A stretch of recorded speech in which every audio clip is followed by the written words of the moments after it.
Which economic policy was followed during the COVID-19 process? The sharp decline in economic activity and its consequences on the labor market have prompted governments and central banks to take stimulus measures to mitigate the unprecedented scale and nature of the COVID shock.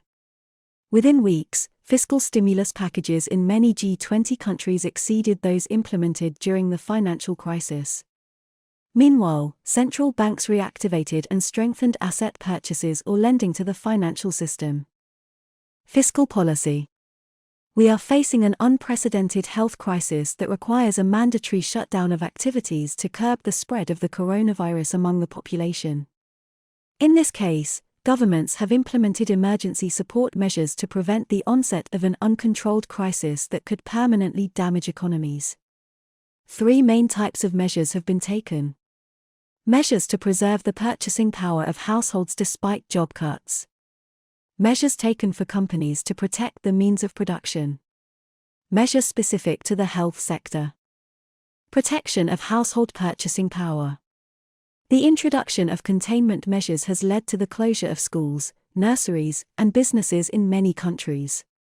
The goal is to limit social interactions so that the virus breaks the chains of transmission. The main purpose was to encourage people to stay at home, which meant stopping or slowing down many economic activities. The measures taken by the governments aim to protect employment so that companies can continue their activities as soon as the curfew is lifted. Governments supported household income at this time. In Europe, governments have significantly expanded existing partial unemployment mechanisms, making it possible to maintain employment and support the purchasing power of workers. It also bolstered the purchasing power of self-employed workers, with benefits partially offsetting the decline in their turnover. As highlighted in the analysis of the labor market, these schemes remain heterogeneous in terms of duration and levels of coverage. This results in a different budget cost. Italy was one of the first countries to be affected by the epidemic. The government took swift action to respond to the economic consequences of the confinement of the population. The Cura Italia decree of the 17th of March created a special mechanism specifically for the partial activities of the self-employed. A collective aid of €600 was given to more than 3 million self-employed people.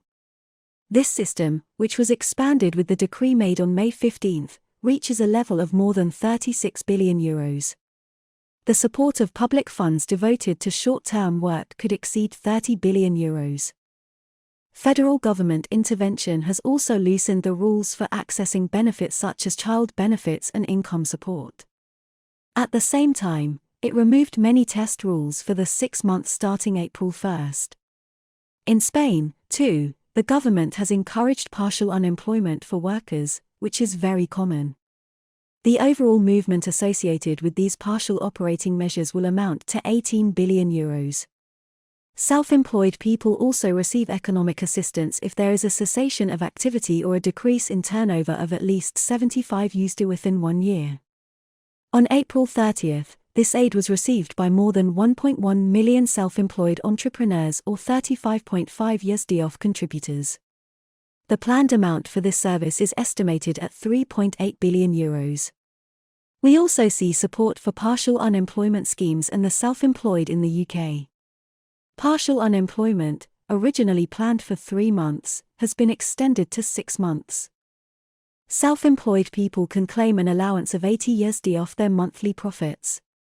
Calculated for profits of less than £2,500 per month and £50,000 per month from April to June, based on the average of the last 3 years. Finally, the government plans to spend another £7 billion on social care, with an increase of £1,000 a month in universal credit.